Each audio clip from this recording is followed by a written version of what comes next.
Hello! Hi అండి. Welcome to Sri audio stories అండి. అందరూ ఎలా ఉన్నారు? నేనైతే చాలా బాగున్నానండి. మీకొక చిన్న రిక్వెస్ట్ అండి. మన ఛానల్‌ని చాలామంది సబ్స్క్రైబ్ చేసుకోకుండా వింటున్నారండి. ప్లీజ్ సబ్స్క్రైబ్ చేసుకోండి. ఇక స్టోరీలోకి వెళ్ళిపోతే 'నీతో ఈ బంధం' పార్ట్ 4. కాసేపు సుమతో మాట్లాడిన తర్వాత బెడ్ మీద పడుకొని రాజేష్‌తో ఎలా తను ప్రేమలో పడిందో గుర్తు చేసుకుంటుంది శ్యామ. కళ్యాణ మండపంలో అందరూ అసలు ఈ పెళ్లి జరుగుతుందా జరగదా అని ఆలోచిస్తూ వేదిక వైపే చూస్తూ ఉంటారు పెళ్లికి వచ్చిన వారందరూ. ఒక పక్క సుమ అక్క ఏడుస్తూ ఉండగా ఇంకొక పక్క రాజేష్ చేతిలో తాళి పట్టుకొని గొడవ చేస్తూ ఉంటాడు. అప్పుడే చూశాను అతనిని మొదటిసారి. చేతిలో తాళితో చాలా పెద్ద గొడవ చేస్తున్నాడు రాజేష్.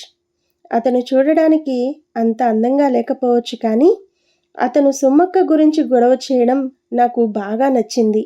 ఎందుకంటే సుమక్క అతను ప్రేమించుకున్నారు.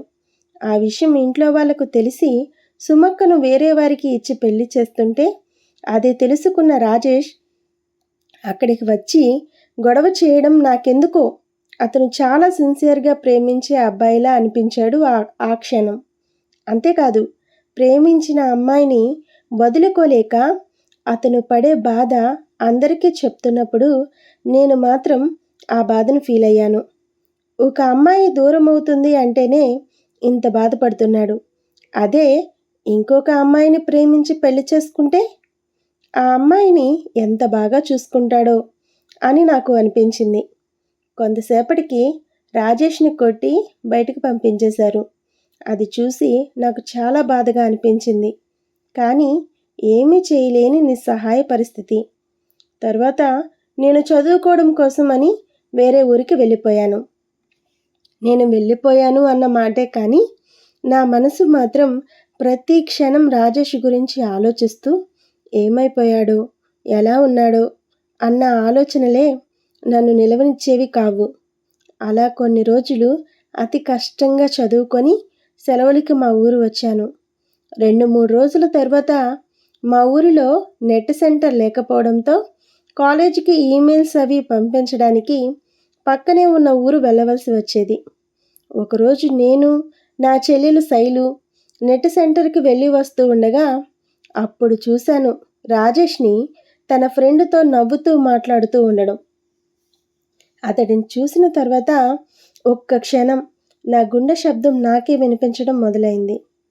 అతన్ని చూడగానే హమ్మయ్యా, బాగానే ఉన్నాడు, ఏమైపోయాడా అని అనుకుంటూనే ఉన్నాను అని మనసులో అనుకుంటూనే దేవుడికి కనీసం ఒక 100 దండాలైనా పెట్టుకుని ఉంటాను. బస్టాప్ నుండి మా ఇంటికి వెళ్ళాలి అంటే ఆటో ఎక్కి వెళ్ళాలి, లేదా నడుచుకుంటూ వెళ్ళాలి. ఎంతసేపు చూసినా ఆటో కనిపించకపోవడంతో అక్క, మనం ముందుకి కొంచెం దూరం నడిచి వెళ్తే అక్కడ ఆటోలు కనిపిస్తాయి, అక్కడికి నడుచుకుంటూ వెళ్దామా అని అడుగుతుంది శైలు. శైలు చెప్పింది నిజమే అనుకున్న నేను సరే శైలు అని అన్నాను.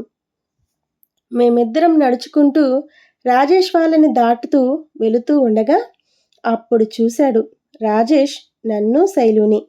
వెంటనే తన బైక్ స్టార్ట్ చేసుకొని వచ్చి శైలితో, ఏ శైలు, ఎక్కడికి వెళ్ళి వస్తున్నారే అని అన్నాడు. ఏం లేదు బావా, మా అక్కకి నెట్ సెంటర్లో ఏదో పనుంది అంటేను అలా వెళ్ళి వస్తున్నాం అంతే అని అంటుంది శైలు మొహమాటంగా. తను మీ అక్క? నేనెప్పుడు చూడలేదు మన ఊర్లో అని అంటాడు రాజేష్. తను ఎప్పుడు ఇక్కడ లేదులే బావా, తను సిటీలో చదువుకుంటుంది, చిన్నప్పుడే అక్కడికి వెళ్ళిపోయింది, అందుకే నీకు కంటపడలేదు అని అంటుంది విసుగ్గా. ఏంటి అంటున్నావు అని అంటాడు కోపంగా రాజేష్. అబ్బే ఏం లేదు బావా, అందుకే నీకు ఇంతవరకు కనిపించలేదు అని అంటున్నాను అంతే అని అంటుంది శైలు. వీరిద్దరి మాటలు వింటున్న నేను నాలో నేను చిన్నగా నవ్వుకుంటున్నాను. తను శైలితో మాట్లాడుతున్నాడు అనే కానీ తన చూపు మొత్తం నా మీదే ఉండిపోయింది. నాకేంటో ఆ ఫీలింగ్ చాలా కొత్తగా అనిపించింది. ఎంతసేపు అని నడుస్తారు, కానీ ఇక్కడే ఉండండి, నేను వెళ్ళి ఆటోని పిలుస్తాను అని చెప్పి అటుగా వెళుతున్న ఆటోని పిలిచి తనే మాట్లాడి, ఏ శైలు, జాగ్రత్తగా వెళ్ళండి అని చెప్పి, శైలు, మీరు ఎలా వెళ్ళారో లేదో నాకు తెలియాలి కదా, అందుకే నా ఫోన్ నెంబర్ తీసుకోండి అని చెప్పి తన నెంబర్ ఇస్తాడు రాజేష్. సరే బావా, ఇక వెళ్తాము అని చెప్పి ఆటోలో మేమిద్దరం కూర్చొని కొంచెం ముందుకు వచ్చిన తర్వాత, ఏ శైలు, ఎవరతను అని అన్నాను నెమ్మదిగా, నాకు ఏమీ తెలియనట్టుగా. వాడా, వాడొక వెధవక్క, వాడి గురించి నీకెందుకు? ఈ ఊర్లో ఎవరైనా పని పాట లేకుండా ఉన్నారు అంటే అది వాడొక్కడు మాత్రమే. వాడి గురించి నువ్వు ఎక్కువగా ఆలోచించకక్క, వాడంత మంచివాడు కాదు అని అంటుంది శైలు. అదేంటే అలా అంటున్నావు అని విసుగ్గా అన్నాను నేను. నువ్వు ఇప్పుడే కదక్క మన ఊరు వచ్చావు, నీకు ముందు ముందు తెలుస్తుందిలే. ఈ ఊర్లో వాడు వెంటపడిన అమ్మాయి అంటూ లేదు, ప్రతి ఒక్కరితో మాట్లాడుతూనే ఉంటాడు. ఈ ఊరిలో వాడంత వెదవలేడనుకో అని అందరికీ తెలుసు అని అంటుంది అంతే చిరాగ్గా శైలు. శైలు చెప్పింది విన్న తర్వాత నాకు బాధగా అనిపించినా కూడా రాజేష్ తన ఫోన్ నెంబర్ ఇచ్చాడన్న సంతోషం నాలో చాలా ఎక్కువగా అనిపించింది. ఇలా ఆలోచిస్తూ ఉన్న శ్యామ గడియారం వైపు చూస్తే టైం 4 అవుతుంది. ఆయన బయటికి వెళ్దామని చెప్పారు, టైం 4 అయిపోయింది.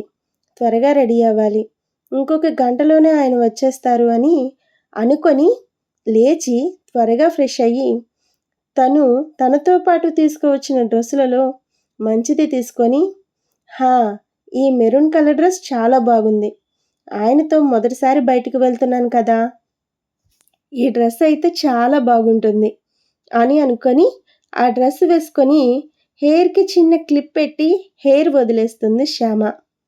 ఎలా అనిపించింది ఈ స్టోరీ? మీకు నచ్చితే మా ఛానల్ను ఇప్పుడే సబ్స్క్రైబ్ చేయండి, లైక్ చేయండి, కామెంట్ చేయండి. ప్లీజ్. Thanks for watching.